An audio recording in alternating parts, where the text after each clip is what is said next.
왼쪽 분 이름 페노님이시고요. 성함이 안민호. 성함이 안민호. 이름을 까먹은 거야? 와. 그만큼 벽이 있다. 내 이름 뭔데? 하나, 최영진. 둘, 최영진. 왼쪽 분 페노님입니다. 소변좌는 뭐야? 그때 한 번 급했어. 시영진. 채널명 뭘로 정했는지 말해주세요. 드디어 제 유튜브의 채널명 시아형 TV. 좋다. 소개하잖아. 자, 유튜브 채널명을 드디어 정했습니다. 네네. 근데 사실은 빨대를 좀 버리고 싶었어요, 처음에. 근데 고민을 이제 한 결과 우리 또 달슨 라이브에 우리 사랑하는 애청자분들이 지어주신 이 빨대형이라는 그 닉네임을 버릴 수가 없는 거야. 그래. 그래서 빨대형의 라이브 쇼, 빨라쇼를 했습니다. 빨라쇼. 어때요? 좀 바뀌잖아 그래도. 빨라쇼. 좋아요. 빨라쇼. 근데 빨라쇼 갑니다. 빨대 라이브 쇼. 예, 빨라쇼입니다. 빨라쇼. 빨라쇼. 빨라쇼. 뭐가 빨라? 주제 들어가죠. 토끼형 TV. 뭐야 진짜. 레빗 청진이 뭐냐고. 여기서 좀 더 우리가 발전시킬 수 있다. 우리가. 좋아 빨라쇼가. 이 형이 아이디어를 던져줬어. 빨라. 하지 마 진짜로. 진짜 하지 마. 빨라. 그래. 진짜 하지 마. 이거 신성한 축구 얘기하는데. 그렇지. 빠르지. 깡총형진 이런 거 하지 말라고 진짜로. 블랙로즈님이 아주 센스쟁이네. 어디 뭐라 그랬는데? 시빨라노마. 시빨라노마. 아니 잠깐만. 이 시빨라노마. 시빨로마 괜찮다. 시빨라노마. 시빨라 좋다. 시빨라. 그러니까 요즘에 잘 되는 그 떡상한 유튜브 채널들이 있어요. 뭔지 알아요? 뭔데? 학문. 여기 축구 채널이에요. 여기 축구 채널입니다. 축구 얘기할게요. 축구 얘기할게요. 이제 들어갑니다. 그러니까 아무튼 그렇게 정했다. 여러분 다 응원해 주세요. 토트넘 경기. 네. 저도 다 봤는데. 네. 일단 개인적인 그 소감은 네네. 너무 재미없었다 경기가. 그렇죠. 네. 경기를 볼 때 팬 입장에서 볼 때 네네. 최악의 경기가 있거든요. 최악의 경기. 최악의 경기가 뭐냐? 우리가 지고 있어. 네. 그리고 승점이 필요한 경기예요. 만약에. 네. 근데 우리가 무기력해. 공격을 하고 싶은데 공격을 못해. 계속 우리가 심지어는 상대팀이 너네 공격해봐. 이러고 우리 뒤로 물러나 있는데 공격을 못해. 이러면 진짜 팬 입장에서는 와 진짜 미쳐버리는 거거든요. 우리 팀이 이렇게 무기력하고 능력이 없었나? 네. 이런 이제 느낌을 받는데 지난 브라이튼전이 토트넘에게는 그랬다.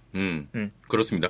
아니 저 본격적인 얘기하기 전에 그 해리 케인이 한 언론의 인터뷰에서 아내가 손흥민과 관계를 질투하느냐는 뭐 질문을 받았고 그 유쾌하게 또 아마도 라면서 이제 받아쳤는데 좀 답답한 경기력을 보여줬습니다. 이제 브라이튼전에서. 그렇죠. 그 느낌을 받더라고. 케인이 부진하면 토트넘 전체가 좀 부진하다. 그렇죠. 에이스라서 그럴 수 있습니다만 너무 케인의 부진과 팀 부진이 같이 가는 거 아니냐. 그러니까 이게 토트넘 공격 구조를 조금 생각을 해보면 이게 이해가 가요. 이제 막 뭐 많은 뭐 유럽에도 여러 축구 칼럼니스트들이 얘기를 할 때 케인이 진짜 이 팀의 뭐 에이스이자 뭐 구세주이자 막 이러잖아요. 근데 우리 입장에서는 아니 손흥민이 다 결정 지어주는데 왜 케인이? 그렇지. 라고 이제 받아들이는데 이게 선후 관계가 있는 거지. 결과물을 만들어내는 건 손흥민인데 그 중간에서 연결고리를 해줘야 결국엔 결과물을 만든다. 이런 입장에서 보는 거고 당연히 손흥민도 이 팀의 에이스입니다. 손흥민과 케인이 이끌어가는 그 공격 조합에서 일단 케인 쪽에서 이게 안 풀리니까 케인 쪽에서 먼저 뚫려야 손흥민으로 이제 볼이 오는데 이게 안 되는 거예요. 그러니까 공격의 진행 과정에 있어서 처음을 이 공격을 터주는 게 케인의 역할인데 그렇습니다. 그 케인이 못하면 당연히 토트넘의 공격력도 반감된다. 지금 화면에서도 브라이튼전 패스맵을 좀 띄워드렸는데 케인의 경기당 패스 성공률이 72%고 브라이튼전은 패스 성공률이 많이 낮았어요. 54%고 그렇죠. 패스맵을 보더라도 많이 좀 내려와서 공을 좀 받았다. 일단 이것만 봐도 사실은 케인이 부진했다는 걸 알 수 있는 수치죠. 케인이 공격적인 패스를 하면서도 패스 성공률이 72%라는 건 상당히 높은 수치거든요. 계속 공격적인 패스를 하잖아요. 그런데 72%라는 건 굉장히 높은데 브라이튼전은 거의 20%가 성공률이 떨어졌다. 깎였죠. 요거는 그만큼 토트넘이 공격 상황에서 풀어가는데 케인을 거쳐가는 플레이에 어려움을 겪었다라는 네네. 걸 알 수 있고 케인이 실제로 원래 내려오는 상황도 많았잖아요. 맞아요. 근데 아무래도 브라이튼이 올라가 있으니까 케인도 공격 숫자를 늘려야 돼서 좀 올라가 있는 장면들도 꽤 있었거든요. 근데 이때 문제가 뭐냐? 토트넘의 가장 큰 문제는 케인이 막혔을 때, 케인이 부진할 때 옆에서 다른 선수들이 풀어줘야 되는데 네네. 풀어줄 수 있는 선수가 없다. 이게 문제죠. 그래서 저 중원에 있는 벤탄쿠르나 호이베르, 뭐 측면에 있는 클루셉스키, 왼쪽에 있는 레길러 뭐 이런 선수들이 네. 어떻게든 좀 풀어서 케인이나 손흥민에게 패스를 전달해줘야 되는데 이게 안 되는 거예요.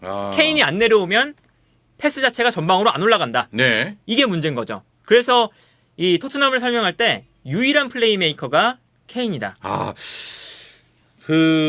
조금 답답하긴 하죠. 중원에서 패스 잘하는 선수들이 좀 풀어서 그렇죠. 손흥민이나 케인에게 전달을 해줘야 되는데 그럴 만한 선수가 없기 때문에 케인이 좀 내려와서 볼을 이제 배분을 하고 분배를 그렇죠. 하는데 케인 선수가 그렇게 역할을 해주는데 케인 선수가 부진해버리면 팀 전체가 좀 무너져버리는. 그렇죠. 그러면서 벤탄쿠르나 호이비에르 또한 이게 패스를 잘 뿌려주는 그런 역할의 선수는 아니잖아요, 사실. 물론 이제 벤탄쿠르가 와서 그나마 이 토트넘 중원에서 네네. 패스를 뭐 잘 뿌려준다 이런 평가를 받지만 벤탄쿠르도 이 유벤투스에 있을 때도 좀 애매한데라는 평가를 받았던 선수예요. 네.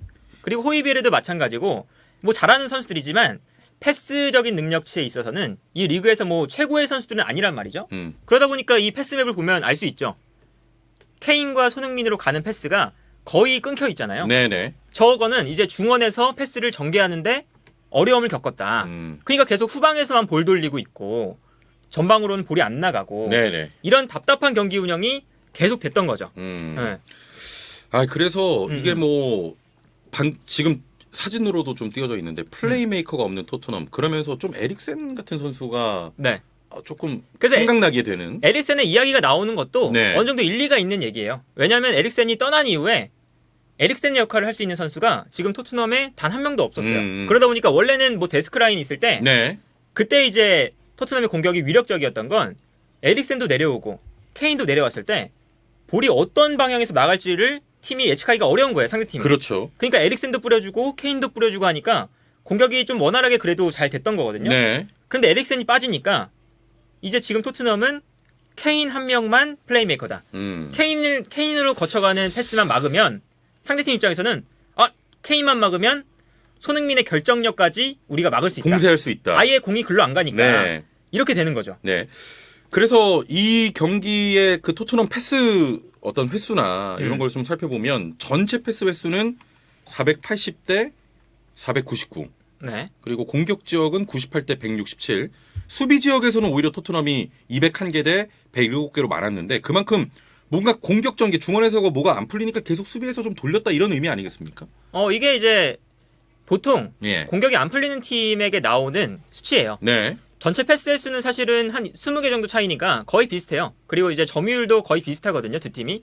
근데 공격 지역, 저게 이제 파이널 서드라고 하는데 경기장을 3등분 했을 때 네. 우리 지역은 이제 수비 지역, 그 앞이 중원, 맨 앞이 이제 파이널 서드, 공격 지역이라고 하는데 네. 그 공격 지역에서 이루어진 패스가 토트넘은 100개가 안 되고 브라이튼은 167개다. 이 패스 횟수만 보더라도 경기가 참 안 풀렸다. 그렇죠. 느껴지네요. 네, 그럼 브라이튼은 패스 횟수는 전체 패스 횟수는 비슷한데 네. 공격 지역에서는 브라이튼이 훨씬 더 많은 패스 횟수를 했고 대신에 수비 지역에서는 토트넘이 계속 볼 돌렸으니까 거의 2배입니다. 2배. 거의 이제 2배 차이, 100개 정도 차이가 나거든요. 예. 이게 그러니까 아까 봤던 패스맵이 이렇게 나오는 이유도 후방에서만 돌린 거죠. 공격 지역에서 우리가 패스를 주고받는 게 안 되니까. 네. 그러니까 이 패스 횟수는 토트넘이 왜 지금 공격을 풀어나가는데 문제가 있는 팀인지를 알 수 있는 수치다. 네. 라고 할 수가 있는 거죠. 그래서 물론 이제 지금 채팅도 말씀하시지만 케인이 못했다기보다 뭐 포터 감독이 잘 준비했다. 이렇게 할 수도 있어요. 그런데 분명히 이 포터 감독이 어떤 전략을 썼냐면 케인에게 덩크라는 중앙수 선수가 있어요. 네. 브라이튼에. 그 선수에게 1대1 마크를 맡겼어요. 아예. 케인 못 돌아서게 해라. 근데 케인이 못 돌아섰죠. 실제로 케인이 보통 어떤 수비수가 와도 그걸 받아서 지켜내고 패스를 보내주는 선수입니다. 그런데 그 덩크에게 막혔다는 건 케인의 컨디션도 그만큼 안 좋았고 그리고 두 번째는 케인이 막혀도 사실은 케인이 막히면 옆에 있는 클루셉스키나 뒤에 있는 벤탄쿠르, 호이비에르가 풀어줄 수 있어야 돼요. 그렇죠. 그게 원래 그렇죠.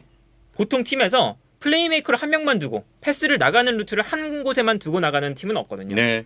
그래서 이쪽이 막히면 다른 쪽으로 풀어갈 생각을 해야 되는데 이 풀어갈 생각을 못 하는 거야. 토트넘은. 그래서 이제 토트넘의 가장 큰 문제가 뭐냐면 네. 늘 잘 이게 좋은 흐름을 탈 때도 수비적인 팀을 만나면 늘 고생하죠.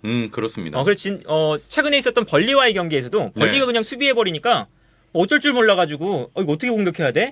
이러고 대신 잘 풀리는 경기 보면 먼저 선제골을 어떻게 넣거나 리드하는 상황에서 상대팀이 막 올라오면 그때 역습 쳐서 잘하잖아요. 이제 그런 걸 보면 토트넘이 얼마나 지공 상황에선 약하고 네. 역습에선 강하고 요 이제 대비가 되는 팀인지를 알 수 있는 거죠. 그러니까 정리를 좀 하면 케인의 부진이 토트넘의 부진으로 연결되는 거고 네. 그리고 말씀하신 것처럼 상대 팀이 수비를 내리면 그걸 풀어줄 만한 플레이메이커들이 없다. 그렇죠. 그렇기 때문에 이렇게 쫙 뭔가 엉덩이를 뒤로 쫙 빼고 그런 팀한테는 토트넘이 상성상 굉장히 불리하다. 그렇죠. 네, 이렇게 좀 정리를 해볼 수 있겠습니다. 그래서 뭐 여러 가지 방법이 사실은 있겠죠. 네. 뭐 플레이메이커가 사실은 한 명만 있어도 돼요.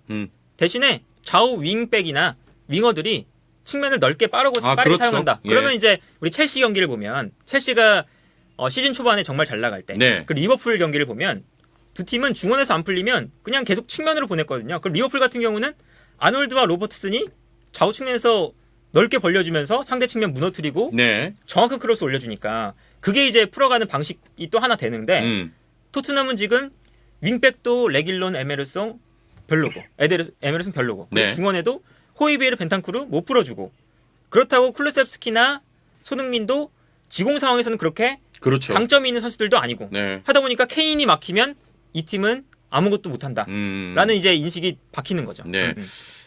뭐 저희가 토트넘 이야기할 때마다 늘 조금 언급이 되는 거긴 합니다만 네. 이렇게 4위 싸움 하는 팀인데 뭐가 하나가 막혀버리면 다 전체가 안 되는 그런 게 그렇죠. 좀 뎁스도 조금 약해 보이고 그렇습니다. 그래서 사실은 4위 싸움이 그래서 재밌는 거예요. 네. 토트넘도 뭔가 4위를 하기에는 애매해.